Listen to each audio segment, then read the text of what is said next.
Welcome again guys to my channel. This is Janel Idanyo. At sa video kong ito, update po ulit tayo regarding po sa Non-Proto Pro License Upgrade Caravan Program po ni Move It. So good news po ito sa mga nag-aabang dahil po may panibago naman po tayong schedule sa Non-Proto Pro License Upgrade Caravan. Kailan po ba ito gaganapin? Gaganapin po ito guys sa February 8, 2025 po. Araw po ito ng Sabado. Kung ikaw po ay gustong sumali sa programa na ito, pumunta lang po kayo sa Move It Training Facility po sa Marikina City. Ipin location nyo lang po sa inyong mga Google Map ang Grab Warehouse Marikina po para mas madali nyo pong matunton ang Move It Training Facility po. Ayan po guys, huwag nyo na po itong sayangin ang pagkakataon na ito dahil po limited slot lang po ito. 400 applicants lang po ang tinatanggap po dito.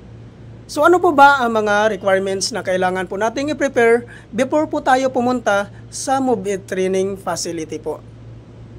Ang number 1 po na requirements which is non-professional driver's license, 6 months and above ang validity.